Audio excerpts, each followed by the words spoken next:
Well, this starts National Cybersecurity Awareness Month, and we have a really interesting story. Our guest here, Gary Malefsky, is with the company SPYWARE. Gary, thanks for being here.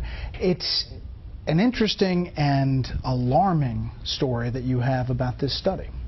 I think this is bigger than Ebola right now because 500 million people are infected and they don't know it. But it's not them, it's their smartphones. So tell me the breakdown. How does this happen?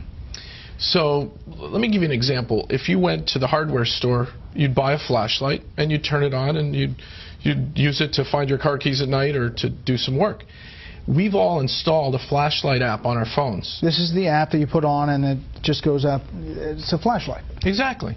And instead of being a normal flashlight, when you hit the on button, this flashlight app is kind of like a real flashlight from the hardware store, except it was made by Mr. Gadget. And it opens up and it says, Brett, can I have your name, address, credit cards, bank account information, family photos, videos, where you're located right now, and all your friends and contacts, and can I send that out over this little satellite dish attached to the flashlight? You probably wouldn't buy that flashlight, and you wouldn't hit the on switch.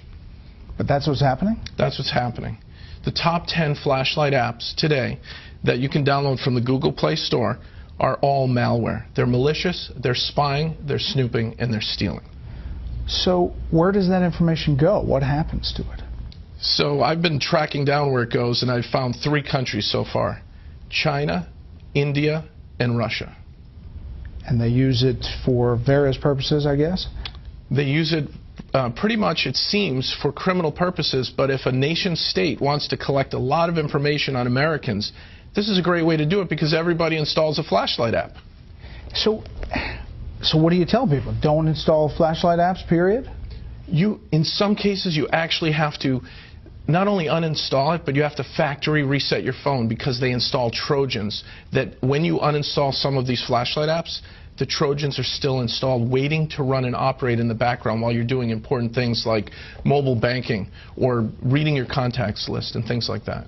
That's amazing. This is a new kind of finding?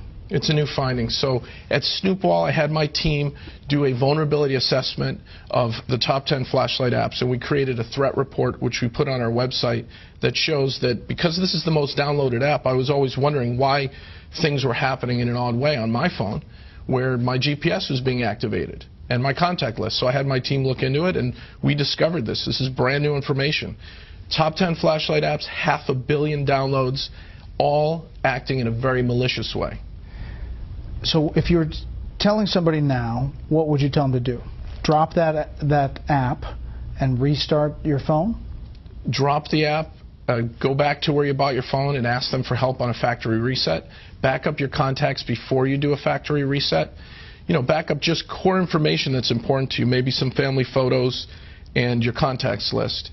And then really just go for a factory reset, which wipes all the hidden data areas where the malicious Trojans are getting installed. Now, are you hearing anecdotally that this is happening, people saying there's something weird's going on? Or, I mean, obviously you did your own investigation, but are people reporting it? People reported this to the FTC.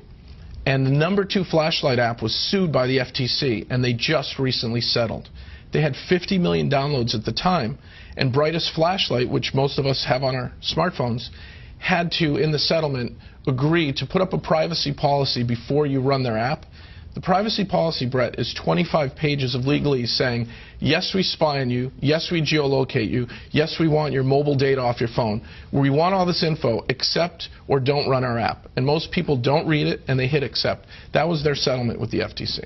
So you just scroll down, as many people do, and through all of the legalese, and people push accept. You don't even have to scroll. The buttons are right there on the front page of the new version of Brightest Flashlight app, and they're up to 100 million downloads now. How big a deal is cybersecurity now? We hear about it, we do stories about it, but how big a deal is this for our culture as we get more and more people with phones, smartphones, and using their computers?